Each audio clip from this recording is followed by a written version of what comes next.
Siria, oficialmente República Árabe Siria, es un país soberano del Oriente Próximo en la costa oriental mediterránea, cuya forma de gobierno es la República Unitaria Semipresidencialista.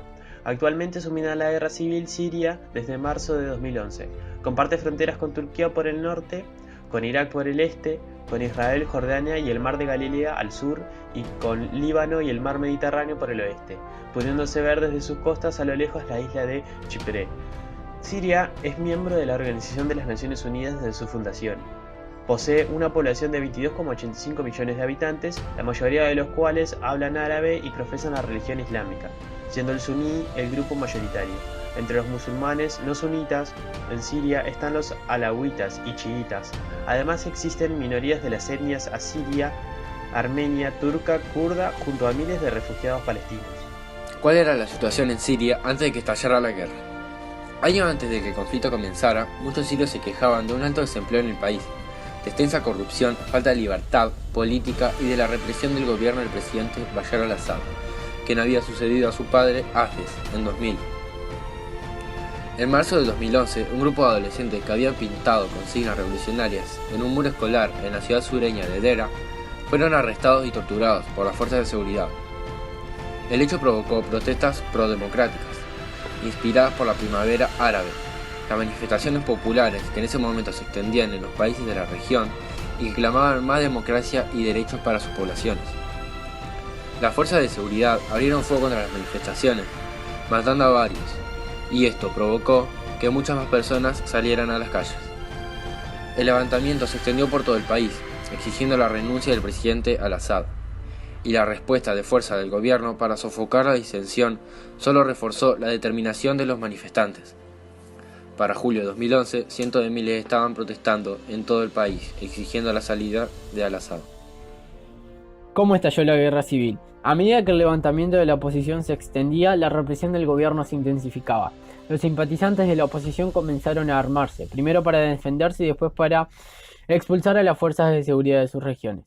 Al-Assad prometió aplastar lo que llamó terrorismo apoyado por el exterior y restaurar el control del Estado. La violencia se incrementó rápidamente en el país. Se formaron cientos de brigadas rebeldes para combatir a las fuerzas del gobierno y lograr el control de ciudades y poblados. En 2012, los enfrentamientos llegaron hasta la capital de Damasco y la segunda ciudad del país, Alepo. Para entonces el conflicto ya se había convertido en más que una batalla entre aquellos que apoyaban a Al-Assad y los que se oponían a él, y adquirió pronto características sectarias, enfrentando a la mayoría sunita del país contra los chiitas alawitas, la rama musulmana a la que pertenece el presidente. Esto arrastró a las potencias regionales e internacionales, lo cual añadió otra dimensión al conflicto. En junio de 2013 las Naciones Unidas informó que 90.000 personas habían muerto. ¿Quién está ahora peleando contra quién? La rebelión armada de oposición ha evolucionado significativamente desde sus comienzos de la guerra. Actualmente la oposición, es decir, quienes desean la destitución del presidente al-Assad, está formada por numerosos grupos rebeldes, integrados por diversos tipos de personas.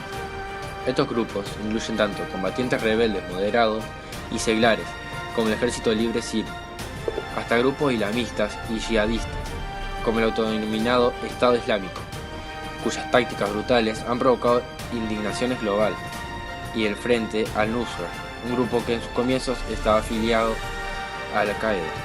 Al principio de 2017, el Frente al-Nusra se fusionó con otros 4 grupos islamistas para convertirse en Tahrir al-Sham, que se dice después de él el mayor grupo rebelde que combate al Assad. También están los grupos kurdos, basados en el norte de Siria, apoyados por Estados Unidos, que están buscando el establecimiento de áreas bajo su control en esta parte del país. De esta forma, con las diversas facciones que se oponen al Assad, se ha creado una guerra dentro de una guerra. En Siria, en la que la oposición moderada está combatiendo tanto a los grupos islamistas como a las fuerzas del gobierno, pero en esta guerra civil también están involucrados fuerzas de otros países. Desde 2014, Estados Unidos junto con Reino Unido, Francia y otros 6 países había dirigido incursiones aéreas contra el Estado Islámico en Siria, pero había evitado atacar a las fuerzas del gobierno sirio.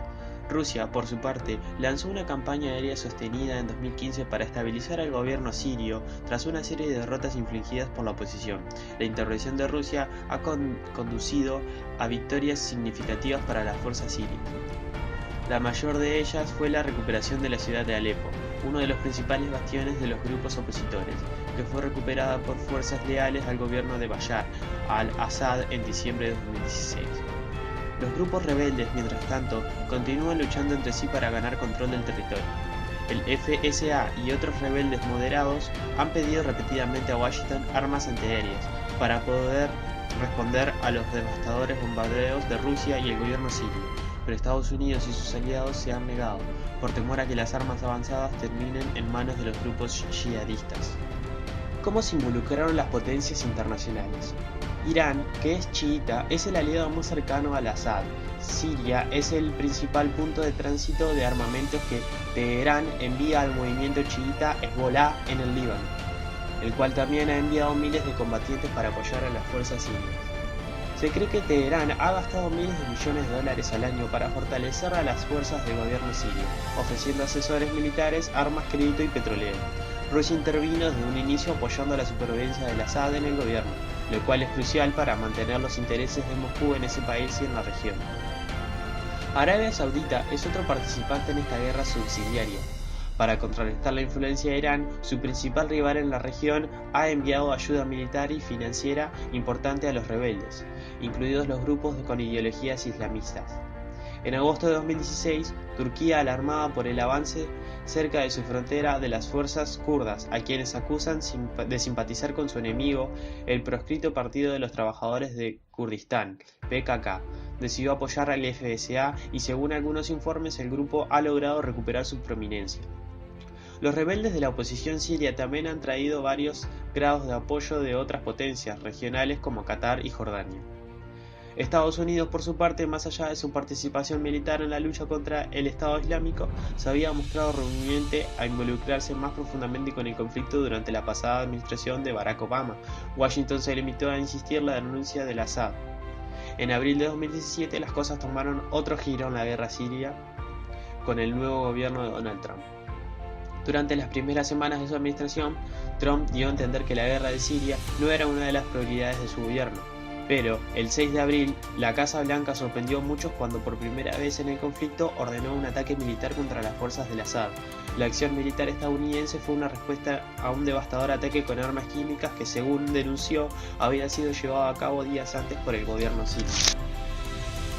¿Por qué está durando tanto esta guerra? Un factor clave ha sido la intervención de las potencias regionales y mundiales. Su apoyo militar, financiero y político para el gobierno y la oposición ha contribuido directamente a la intensificación y continuación de los enfrentamientos y convertido a Siria en un campo de batalla de una guerra subsidiaria. También se ha acusado a las potencias regionales de fomentar un sectarismo en lo que era un estado ampliamente secular. Las divisiones entre la mayoría sunita y los chiitas alawitas ha provocado que ambas partes cometan atrocidades, que no solo han causado una enorme pérdida de vida, sino ha destruido comunidades, fortalecido posiciones y reducido las esperanzas de lograr una solución política. La escalada de los grupos yihadistas, como el Estado Islámico, que aprovechándose de la situación en el país, tomó el control de enormes franjas de territorio en el norte y este de Siria, añadió otra dimensión al conflicto. ¿Cuál ha sido el impacto de esta guerra? El enviado especial de la ONU para el conflicto de Siria dijo en abril de 2016 que se estimaba que la cifra de muertos estaba en torno a los 400.000. El Observatorio Sirio de Derechos Humanos, un grupo de monitoreo basado en Londres, indica que hasta marzo de 2017 la cifra de muertes es de 465.000. Pero el Centro de Siria para Investigación Política, un organismo de estudios independiente, calcula que el conflicto ha causado 470.000 muertes. Según cifras de la ONU, hasta marzo de 2017, unas 4,8 millones de personas han huido de Siria, la mayoría mujeres y niños. Según la ONU, se necesitan 3.200 millones de dólares de ayuda para los 13,5 millones de personas, incluidos 6 millones de niños, que requieren asistencia humanitaria dentro del país. Cerca del 70% de la población no tiene acceso a agua potable. Una de cada 3 personas no puede satisfacer sus necesidades alimentarias básicas. Más de 2 millones de niños no van al colegio y una de cada 5 personas vive en la pobreza. Tal como señalan los expertos, una cosa es cierta: la reconstrucción de Siria, una vez que se logre poner fin al conflicto, será un proceso extremadamente largo y difícil. ¿Qué ha hecho la comunidad internacional para poner fin al conflicto? Debido a que ninguna de las partes es capaz de infligir una derrota decisiva contra la otra, la comunidad internacional concluyó hace mucho que la única forma de poner fin a la guerra es con una solución política. El Consejo de Seguridad de la ONU pidió la implementación del Comunicado de Ginebra de 2012, en el que se contempla un organismo de gobierno de transición con amplios poderes ejecutivos, formado sobre la base de consentimiento mutuo. Pero las conversaciones de paz de 2014, conocidas como Ginebra II, se interrumpieron y la ONU responsabilizó al gobierno sirio por rehusarse a discutir las demandas de la oposición. En enero de 2016, Estados Unidos y Rusia persuadieron a los representantes de las partes en guerra para que asistieran a conversaciones de acercamiento en Ginebra para discutir una ruta de paz del Consejo de Seguridad, que incluía un cese al fuego y un periodo de transición que llevaría a elecciones. Las conversaciones se suspendieron en la fase preparatoria, cuando las fuerzas del gobierno sirio lanzaron una gran ofensiva en la ciudad norteña de Alepo. Estados Unidos y Rusia negociaron en 2016 varios acuerdos de cese de hostilidades, que eventualmente fueron suspendidos. En enero de 2017, Rusia, Irán y Turquía anunciaron un acuerdo para el cese a fuego parcial, que tampoco llegó a tener éxito. Ahora la acción militar de Estados Unidos podría ser la intercesión que dé un giro al conflicto y ponga a prueba al régimen de Al-Assad. Pero tal como señalan los expertos, lograr una solución para la guerra no será fácil y todo dependerá de cómo responda tanto el gobierno sirio como sus patrocinadores, principalmente Rusia.